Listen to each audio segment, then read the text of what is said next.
سلام ستړي مشه درنو لیدونکو هیله ده چې روغ به جوړ به یاست دا چې موږ د خپل خبرونو د ډول ډول رنگونو وړاندې کولو په خاطر ګرځو ساحو ته ځو او د خپل ځوانانو سره کیسې کوو خبرې کوو د هغوی د ژوند په خاطرو باندې غږیږو دا ځل موږ د ننګرهار ولایت بهسود ولسوالۍ سمرخیلو ساحې ته راغلي یو دلته یو چمن دی او ځوانان ناست دي ځو د دې خواته هغوی سره خبرې کوو چې څه لري تاسې به یې لیدونکي یاست. السلام علیکم. وعلیکم السلام وبخیر. سال خاصه خیرتی ده خیر سکینه کینه خوځېږه ما مایک پرې ده ولکه. السلام علیکم. السلام علیکم. خاصه خیرت ده لاري ده خیر سه ول سړي مشه قاسم لاس راکای ماشومه تخې رو راخي خیرتی ده د بچیر ته کینم لګ ما ته زه راکې اجازه خدا کنه سره کینو ها سال له خاصه خیرتی ده زبازان در معرفي کې به تاسو خپل پوهیږئ چې سره لپاره در سره غږیږو سیدا احسان الله قریشی د وطن چینل چې په یوټیوب کې چینل له د هغه له مسولینو څخه او غواړو له ځوانانو د غوي خاطري خبري وورو د غوي سره خبري وکړو ژوند چارې څنګه دي حالات څنګه دي په دغه برخه کې تاسو سره خبرې کوو درسته ده اله دا چې تاسو د مجلس مزاحمت ونکو تاسو ناس ویل ته ډیر ښه خوند کو نو موږ ته خوند راکړه موږ هم تاسو تاسو خاطرالو نومړی به تاسو ځان معرفي کړئ صحیح ده مهرباني. السلام علیکم. نومړی د وطن تلویزیون ټولو لیدونکو اوریدونکو ته چینل لیدونکو او کتونکو ته هغه چینل کې کارکونکو ته ټول ته نیک هیلې سلامونه وړاندې کوم. بعد سلام وروره دا ډېر ماشاءالله تاسو ښه کار کوئ دلته راځئ زمونږ د ژوند په اړه زمونږ دغلته د سیاحت د چکر لپاره راوتي یو د دې په اړه پوښتنې لرئ یا څه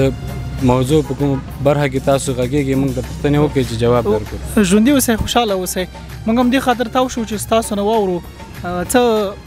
دلته راغلي یاست څه په خاطر مثال تاسو راجمع وئ ناس وئ نو موږ هم وغوښتل چې تاسو سره څو خبرې وکړو. سمه ده وروره موږ خو دغلته پاس سمرخیلو کیمپ ورته وایي دې کې کورونه دي نو دغلته د ماسپښین نه بعد د هلکان د کرکټ د لوبو د کتلو لپاره ځینې راځي ځینې د لوبو کولو لپاره راځي نو دغه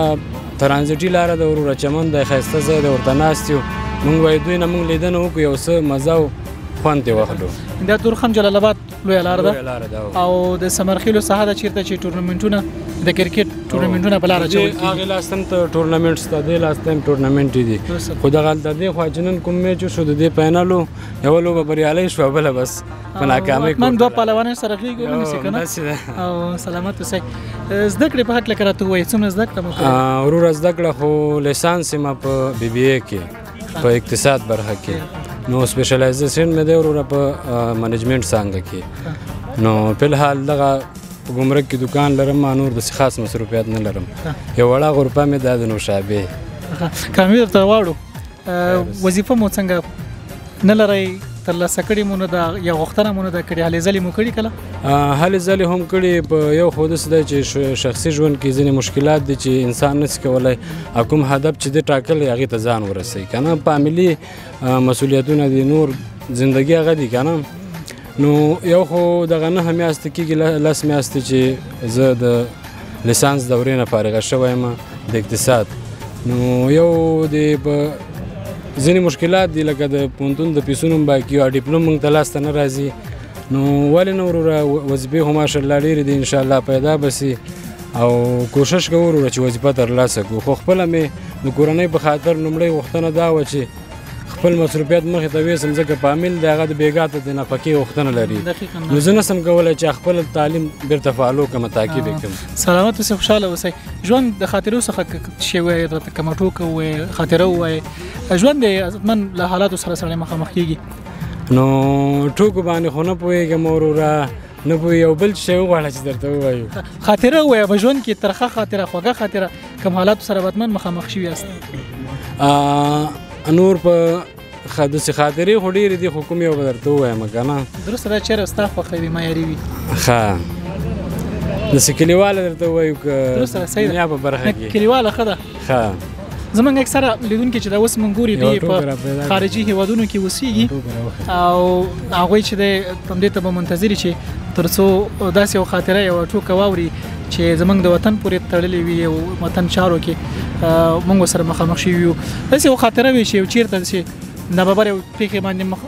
مخامخ شوی پیښې سره یا داسې وي چې یو حالاتو سره مخ شوی ډېر درته جالبه یوه خاطره دغه د وروره چې دا موږ ته به مخکې پلارانو ویل دغه مشرانو نیکونو مو چې داسې به نظامونه ړنګېدل طالبانو داسې جمهوریت د نجیب دوره او دا و که نه خو دلته چې موږ وکتل موږ ویل هغه موږ تاسې افسانې او کیسې ښکارېدلې که نه موږ په ژوندۍ بڼه نه وکتلې کله چې مو وکتل افغانستان په 2-3 ورځو کې بسته نظام بسته نظامي قطاعت دولت حکومت هر څه له منځه لاړ نوې اداره منځته راغله دا زما په ژوند کې زما لپاره ډېره عجیبه وه. ډېره مننه قدرمنو لیدونکو زموږ نننۍ خپرونه همدومره وه